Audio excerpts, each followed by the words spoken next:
नमस्कार, मैं सूर्य प्रसन्न Dubey Rameswaram institute of technology and management के इलेक्ट्रिकल इंजीनियरिंग डिपार्टमेंट फैकल्टी हूँ। हम लोग सिंक्रोनस मशीन के बारे में स्टडी कर रहे थे।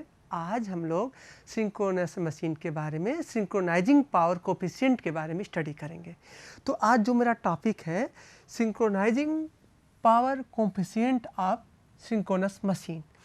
तो सिंक्रोनाइजिंग पावर कोफिशिएंट को पढ़ने से पहले हमें ये जानना पड़ेगा कि सिंक्रोनाइजिंग पावर क्या होता है। तो पहले हम ये जाने कि भाई सिंक्रोनाइजिंग पावर क्या होता है। जब सिंक्रोनाइजिंग पावर समझ जाएंगे तब हम समझेंगे भाई सिंक्रोनाइजिंग कोफिशिएंट क्या होता है। तो सिंक्रोनाइजिंग पावर क्या होता है, जैसा हम लोग पढ़ चुके हैं कि जब पैरेलल मशीन में दो पैरेलल मशीन को क्या करते थे, कनेक्ट करते थे। मान लो ओपन सर्किट में है, तो जो कनेक्ट करने के समय ओपन सर्किट में है तो दोनों का EF1 और EF2 क्या होते थे, दोनों सेम दिशा में होते थे, अर्थात टर्मिनल वोल्टेज भी क्या होते थे, उसी की दिशा में होते थे। क्लियर है। लेकिन यदि किसी एक का फील्ड को क्या कर दे, आप बढ़ा दें, मतलब उसको ओवर एक्साइट कर दें, तो क्या हो जाता था, तो यहाँ पर तो एक का फील्ड बढ़ जाता था, तो वो क्या एक सर्कुलर करंट बहने लगती थी, मतलब एक लोकल करंट बहने लगती थी। उस लोकल करंट की वजह से वो क्या हो जाती थी, जो फील्ड जिसका EMF बढ़ा हुआ था, जिसका EF बढ़ा हुआ था, वो क्या हो जाता था, छोटा हो जाता था, और जो छोटा था वो बड़ा होने लगता था। मतलब दोनों की वैल्यू क्या हो जाती, फिर से इक्वलाइज होने लगती थी। तो ये जिस पावर से होता था वो क्या होता था, सिंक्रोनाइजिंग पावर होता था। तो ये क्या होता था, जब एक की वैल्यू बढ़ जाती थी और एक की वैल्यू, जैसे इसकी वैल्यू बढ़ गई, ये तो उतनी रही, तो क्या एक करंट, सर्कुलेटिंग करंट बहने लगती थी। इसी सर्कुलेटिंग करंट की वजह से एक पावर डेवलप होता था, जिसकी वजह से इसकी बढ़ी हुई वैल्यू क्या हो जाती थी, छोटी हो जाती थी। ये डीमैग्नेटाइजेशन नेचर की हो जाती थी और ये मैग्नेटाइजेशन नेचर की होती थी, जो कि हम लोग सिंक्रोनस मशीन के पैरेलल ऑपरेशन में पढ़ चुके हैं। तो वहाँ से ये सिंक्रोनाइजिंग पावर की वैल्यू आई। अब यहाँ पर जो हम लोग पढ़ेंगे सिंक्रोनाइजिंग पावर कोफिशिएंट पढ़ेंगे कि भाई सिंक्रोनाइजिंग पावर कोफिशिएंट क्या होता है। तो सिंक्रोनाइजिंग पावर कोफिशिएंट क्या होता है, सिंक्रोनाइजिंग ड्राइविंग पावर कोफिशिएंट को हम लोग PSY से रिप्रेजेंट करते हैं। इसका होता है जब पावर को टार्क एंगल के रिस्पेक्ट में क्या कर दिया जाए, परिवर्तन किया जाए, तो उसको क्या बोलते हैं, सिंक्रोनाइजिंग पावर कोफिशिएंट बोलते हैं। मतलब जो आपका पावर है उसको क्या करें, डेल्टा के रिस्पेक्ट में क्या करें, हम लोग उसमें परिवर्तन करें, तो इसको हम लोग क्या बोलते हैं, सिंक्रोनाइजिंग पावर कोफिशिएंट। वही हमने यहाँ पर लिखा है, सिंक्रोनाइजिंग पावर में टार्क एंगल के साथ हुए परिवर्तन को सिंक्रोनाइजिंग पावर कोफिशिएंट कहते हैं। ठीक है। अभी इसको क्या है, इसका दूसरा नाम क्या है, स्टिफनेस ऑफ कपलिंग। क्या होता है, एक स्टेटर होता है, दूसरा रोटर होता है। तो स्टेटर में एक फील्ड होता है और दूसरा रोटर में फील्ड होता है। क्या होता है, जितना ज़्यादा आपका पावर कोफिशिएंट अच्छा होगा स्टेटर फील्ड और रोटर फील्ड में, उतनी ही अच्छी कपलिंग होगी। समझ रहे हैं। तो जितना ज़्यादा ये क्या होगा, ये जितना ज़्यादा होगा उतना स्टेटर फील्ड में जो भी परिवर्तन होगा उसी के रिस्पेक्ट में रोटर में परिवर्तन होगा। अगर आप स्टेटर में परिवर्तन नहीं करेंगे स्टेटर फील्ड में, तो रोटर फील्ड में परिवर्तन नहीं होगा, चाहे कुछ भी हो जाए, यदि आपका पावर कोफिशिएंट क्या हो, बहुत अच्छा हो। क्लियर है। तो हमें एक स्टेबल सिस्टम के लिए क्या होना चाहिए, पावर कोफिशिएंट क्या होना चाहिए, बहुत अच्छा होना चाहिए। इसीलिए हम लोग यहाँ पर इसको स्टडी कर रहे हैं, सिंक्रोनाइजिंग पावर कोफिशिएंट। तो सिंक्रोनाइजिंग पावर कोफिशिएंट से स्टडी करने से ये फायदा होता है कि मेरा कोई मशीन कितना स्टेबल है और कितना अनस्टेबल है ये बताता है। इस पर न्यूमेरिकल भी आते हैं सेलिएंट मशीन के लिए। दूसरा हमने क्या बोला, इसको दूसरा देखिए, ये कहो स्टेबिलिटी फैक्टर भी कहते हैं। अभी हमने बताया ना कि इससे क्या निकालते हैं, स्टेबिलिटी फैक्टर भी निकालते हैं। ये जितना अच्छा होगा उसका मशीन की स्टेबिलिटी फैक्टर उतनी ही अच्छी होगी। अब यहाँ बोले rigidity factor. Rigidity factor means वो स्टेटर और रोटर कितनी अच्छे से रिजिड है, एक दूसरे को पकड़े हैं, या एक दूसरे से कितनी अच्छी कपलिंग है। तो क्या हमने बोला, सिंक्रोनाइजिंग पावर कोफिशिएंट क्या होता है, पावर में डेल्टा के रिस्पेक्ट में हुए परिवर्तन को सिंक्रोनाइजिंग पावर कोफिशिएंट कहते हैं। इसको क्यों पढ़ते हैं, इसको पढ़ने से ये फायदा मिलता है कि मेरी मशीन या मेरा मशीन कितना ज़्यादा वो क्या है आपका स्टेबल है। अब हम लोग पढ़ते हैं कि सिंक्रोनाइजिंग पावर कोफिशिएंट किसके लिए पढ़ाई करते हैं, सिलेंड्रिकल रोटर के लिए। तो सिलेंड्रिकल रोटर का जो पावर का फार्मूला होता है, पावर फ्लो, वो होता है P equal to VT EF XS sine delta होता है। क्लियर है। इस पावर को हम लोग क्या करेंगे, इस पावर को डेल्टा के साथ डिफ्रेंशिएट करेंगे। तो डिफ्रेंशिएट करेंगे तो क्या हो जाएगा, हमने यहाँ पर P की जगह हमने VT EF XS sine delta लिख दिया। यहाँ पर आप देखिए इसमें कोई डेल्टा का टर्म्स नहीं है, तो ये क्या हो जाएगा, कांस्टेंट हो जाएगा और ये बाहर निकल जाएगा। साइन डेल्टा का डिफ्रेंशिएशन क्या होता है, कास डेल्टा, तो ये क्या हो गया, कास डेल्टा। अब यहाँ पर हम लोग क्या करेंगे, इसका ग्राफ खींचते हैं। अगर हम इसका ग्राफ खींचे, इसका पावर का ग्राफ खींचे, जो P इक्वल टू क्या था, EF VT XS sine delta, इसका अगर ग्राफ खींचे तो क्या हो जाएगा, ये डेल्टा होगा क्योंकि ये इस पर ये इंडिपेंडेंट होता है, ये डिपेंडेंट होता है, तो ये ग्राफ इसका ये आएगा। क्लियर है। अब बात करते हैं इसकी ग्राफ की बात करते हैं। तो यहाँ पर इसका जो ग्राफ हो जाएगा, इसका जो ग्राफ होगा, इसका ग्राफ ये क्या है, कास डेल्टा। तो कास डेल्टा क्या होता है, 0 पर मैक्सिमम होता है, तो यहाँ पर और 90 पर क्या होता है, मिनिमम होता है। तो यहाँ पर आपका क्या हो जाएगा, ये आपका इसका हो गया और ये वाला पोर्शन इसका हो गया। क्लियर है। यही हमने लिखा है। एक बात हमने और किया है, ये जो फैक्टर आया है, ये जो फैक्टर आया है, ये इसका है। इसकी वैल्यू मतलब कपलिंग कोफिशिएंट की वैल्यू या सिंक्रोनाइजिंग पावर कोफिशिएंट की वैल्यू निगेटिव नहीं होनी चाहिए। निगेटिव होने का अर्थ है कि सिस्टम अनस्टेबल हो गया। तो आप यहाँ देख रहे हैं इस फिगर में, तो ये जो आपका है, ये जो आपका है, ये पावर का इक्वेशन है और ये क्या है, सिंक्रोनाइजिंग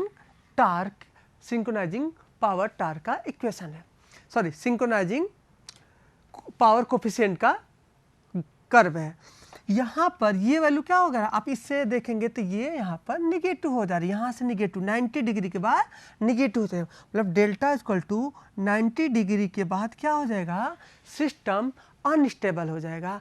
मतलब क्या हुआ कि अगर आप मोटर हो, जनरेटर हो, उस पर आप लोड बढ़ाएंगे तो उस पर डेल्टा की वैल्यू क्या होती जाएगी, बढ़ती जाएगी। जितना ज़्यादा लोड बढ़ाएंगे डेल्टा की वैल्यू उतना ज़्यादा क्या होती जाएगी, बढ़ती जाएगी।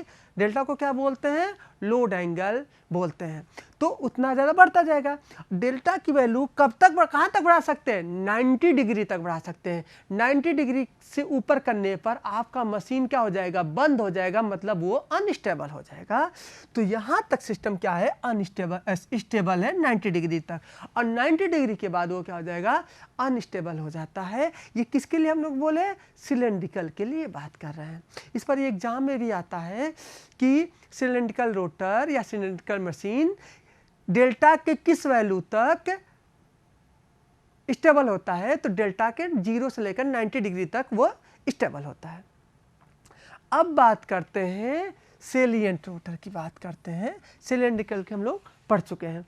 तो सेलिएंट के लिए जो फार्मूला होता है, P equal to EF VT XD sine delta VT square upon 2T 1 upon SQ minus XD sine 2 delta. ये किसका फार्मूला होता है? ये फार्मूला आपका सेलिएंट के लिए होता है। अब क्या करेंगे, मुझे सिंक्रोनाइजिंग पावर निकालना है, तो ये क्या करेंगे, इस पावर को डेल्टा के रिस्पेक्ट में डिफ्रेंशिएट कर देंगे। तो डिफ्रेंशिएट करने पर क्या हो जाएगा, हमने यहाँ पर d अपॉन डेल्टा बस लिख दिया और एज इट इज हमने यहाँ पर लिख दिया। यहाँ से आप देखेंगे तो ये पूरा पोर्शन क्या हो जाएगा, डेल्टा नहीं तो ये कांस्टेंट हो जाएगा, इस साइन डेल्टा का क्या हो जाएगा, कॉस डेल्टा हो जाएगा। यहाँ पर ये पूरा पोर्शन क्या है, कांस्टेंट है, ये भी पूरा कांस्टेंट है, तो ये आपको हमने एज इट इज लिख दिया। लेकिन इसमें आप देख रहे होंगे 2 नहीं है।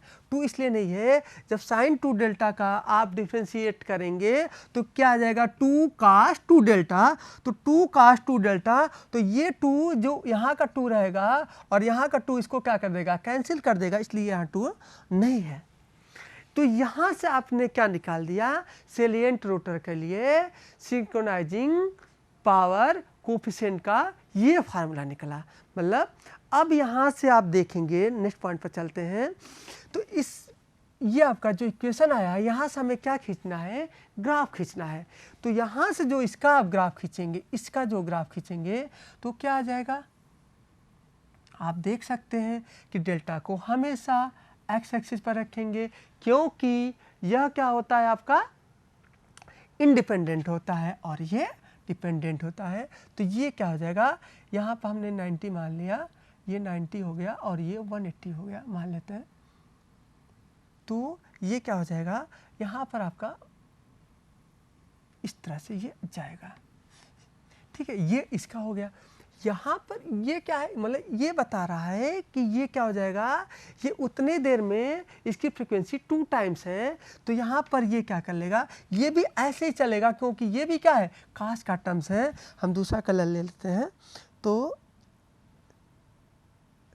यहाँ से क्या हो जाएगा, यहाँ पर ये एक ऐसे बन जाएगा 2, यहाँ पर एक इक्वेशन, और इसी के अंदर क्या हो जाएगा, सॉरी ये क्या है आपका 90, ठीक है, और ये क्या हो जाएगा,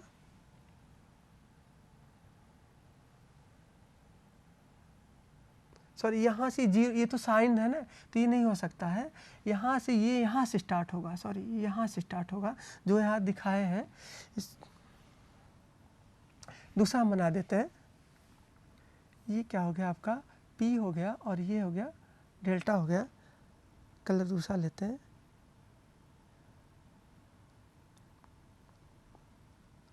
तो ये आपका क्या हो जाएगा, ये आपका ये वाला पोर्शन हो जाएगा। इस वाले पोर्शन की बात कर रहे हैं, और इस पोर्शन की जो बात कर रहे हैं, इस वाले पोर्शन का आपका क्या हो जाएगा, ये भी यहाँ से स्टार्ट होगा और ये यहाँ से स्टार्ट होगा और ये यहाँ जाएगा और फिर यहाँ पाएगा और फिर ये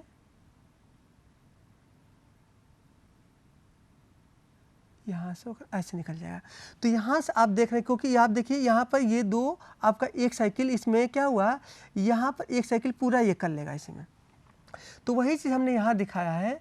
तो एक ये जो आपका है, ये जो है आपका, ये जो हमने इक्वेशन दिखाया है, ये इक्वेशन इसका दिखाया है, और इसका जो इक्वेशन है, इस वाले का जो इक्वेशन है, वो आपका इसका इक्वेशन हमने यहाँ से दिखा दिया। क्लियर है? इन दोनों का आप सम करेंगे तो देखिए यहाँ पर ये क्या है, 0 है और ये जी मैक्सिमम है, तो यहाँ पर यही वैल्यू आएगी, ये रिजल्टेंट की वैल्यू। यहाँ पर आप देख रहे हैं ये दोनों मैक्सिमम है, तो यहाँ पर इन दोनों को ऐड करेंगे तो ये आपका रिजल्टेंट आएगा। धीरे धीरे ये वैल्यू क्या होती जा रही है, कम होती जा रही है, तो ये भी कम होता जाएगा। यहाँ पर ये क्या देख रहे हैं, यहाँ पर ये वाला पोर्शन तो 0 है, लेकिन ये यहाँ है तो ये यहाँ पर आ जाएगा। लेकिन यहाँ पर आप क्या है, मैक्सिमम जो इसमें आता है ये यहाँ पर आता है, बात कर रहे हैं, लेकिन इसमें मैक्सिमम क्या आएगा आपका, जो फेज इसमें मैक्सिमम आपका इससे थोड़ा सा पहले आ जाएगा, मतलब 90 डिग्री से क्या हो जाएगा, पहले आ जाएगा। क्यों आ जाएगा, सॉरी 90 डिग्री से, ये आपका 0 है, ये 90 डिग्री है, और ये 90 डिग्री के बाद आएगा।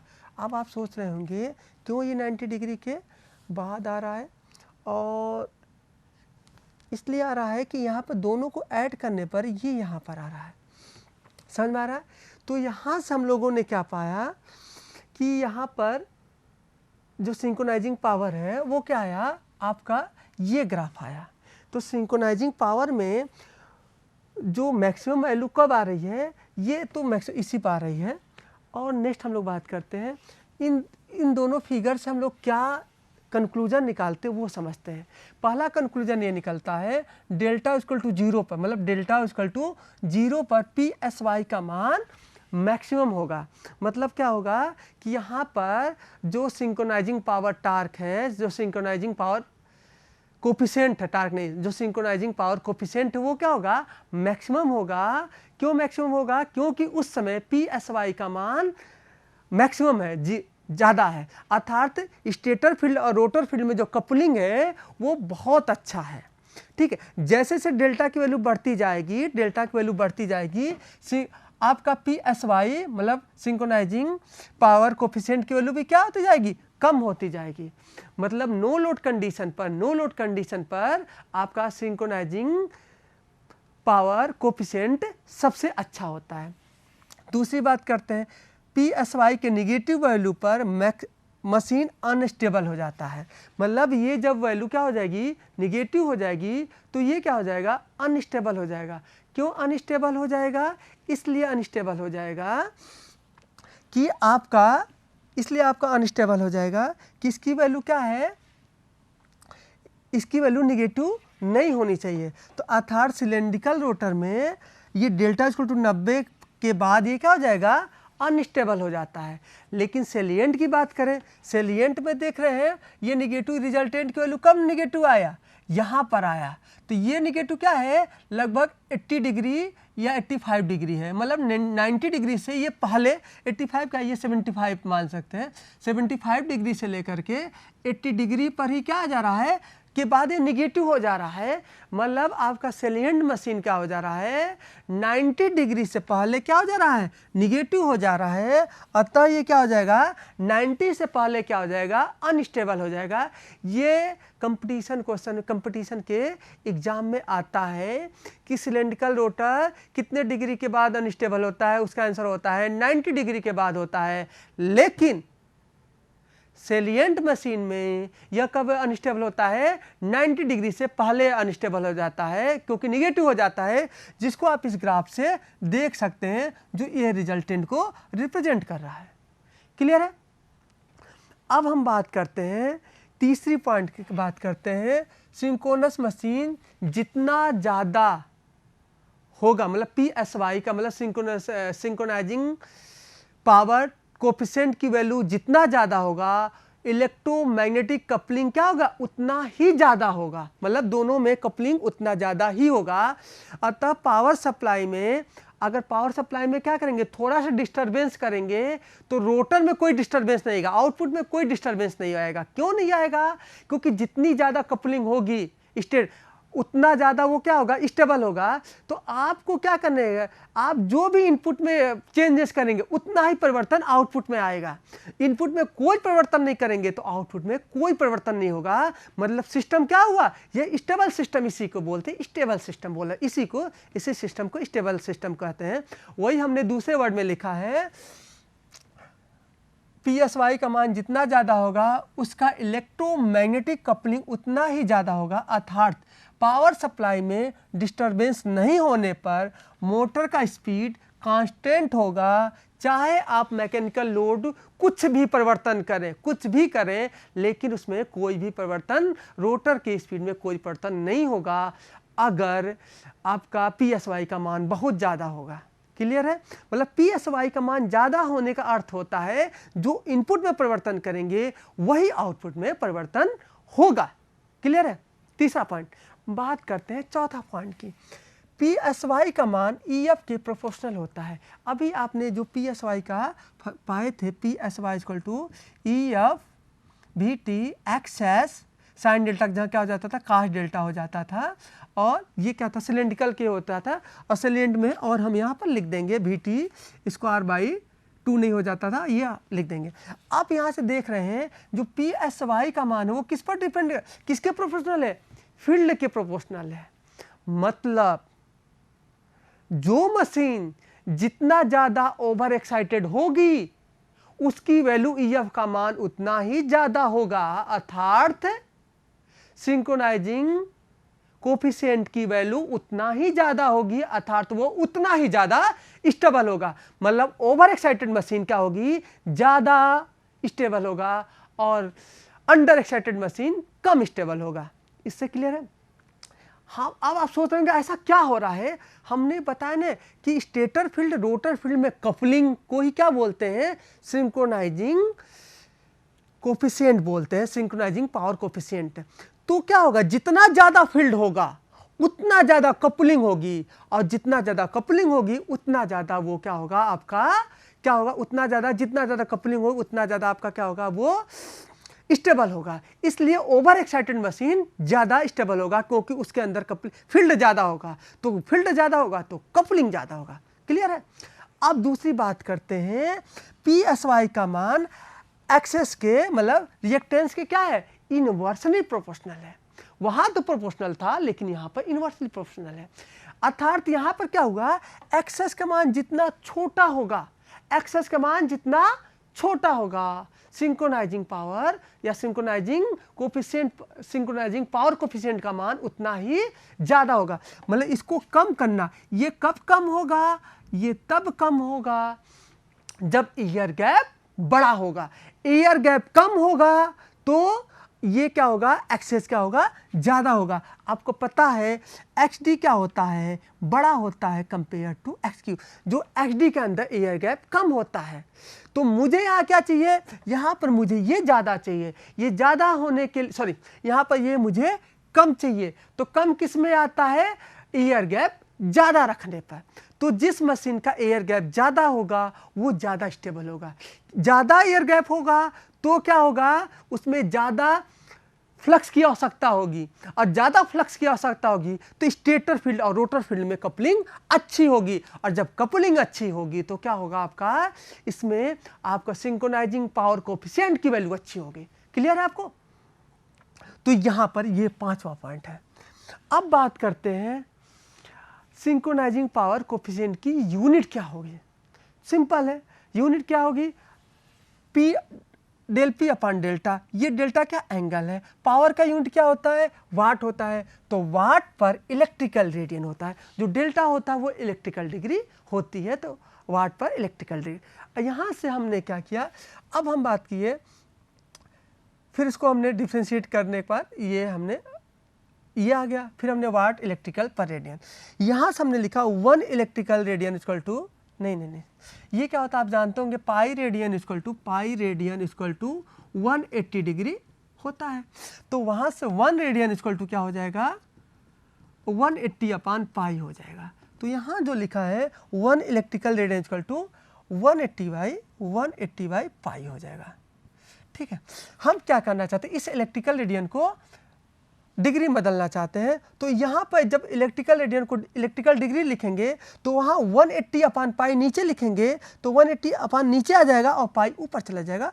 तो इसमें अगर आप क्या करें, पाई अपॉन 180 से मल्टीप्लाई कर दें तो ये इलेक्ट्रिकल डिग्री किस में कन्वर्ट हो जाएगा, रेडियन में कन्वर्ट हो जाएगा।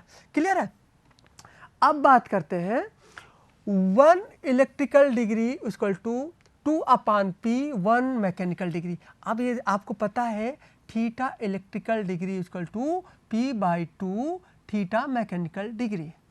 यहाँ पर हमने बोला है 1 इलेक्ट्रिकल डिग्री, मतलब यहाँ से 1 नहीं है, यहाँ से जब 1 इलेक्ट्रिकल डिग्री करेंगे तो ये क्या जाएगा 2 upon P 1 mechanical electrical degree. ऐसे आप समझ सकते हैं। मान लेते हैं वो 4 पोल की मशीन है, 4 पोल की मशीन है, ये आपकी क्या है, 4 पोल की मशीन है। क्लियर है? इसको, ये बहुत इंपॉर्टेंट है, ये लाइन बहुत इंपॉर्टेंट है। ये 4 पोल की मशीन है, तो यहाँ से कितनी डिग्री हो जाएगा, यहाँ पर 720 डिग्री 700, क्योंकि 180 तो 772 डिग्री 720 थीटा इलेक्ट्रिकल डिग्री हो जाएगा। और मैकेनिकल डिग्री कितना हो जाएगा, ये एक चक्कर में क्या होगा 360 ही होगा। क्लियर है? तो इसका अर्थ हुआ कि अगर हम बात करें 1 इलेक्ट्रिकल डिग्री, तो यहाँ से 1 इलेक्ट्रिकल डिग्री इक्वल टू क्या लिखेंगे, तो यहाँ से आप लिखेंगे 720 electrical degree equal to 360 mechanical degree. तो यहाँ से 1 इलेक्ट्रिकल डिग्री इक्वल टू क्या लिखेंगे, 360 डिवाइड बाई 720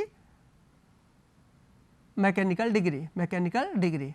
तो यहाँ से क्या आ जाएगा 1/2 मैकेनिकल डिग्री। तो वहीं पर हमने 1/2 जो आया, तो ये किसको दिखाता है, ये पोल को दिखाता है, ये आपका पोल आ जाएगा। तो आप करेंगे तो ये आ जाएगा, मतलब ये 1/2 आ जाएगा, समझ रहे। तो इस तरह से आपका ये हुआ। अब हम लोग बात करते हैं, तो हमने यहाँ क्या किया, इसको हमने 2/p का वाट इलेक्ट्रिकल डिग्री जो ऊपर लिखे थे, यहाँ पे इसको मैकेनिकल डिग्री करने के लिए हम क्या करेंगे, 2/p से मल्टीप्लाई करेंगे, तो 2 क्या हो जाएगा, इससे नीचे आ जाएगा और p ऊपर चला जाएगा, तो p/360 हो जाएगा।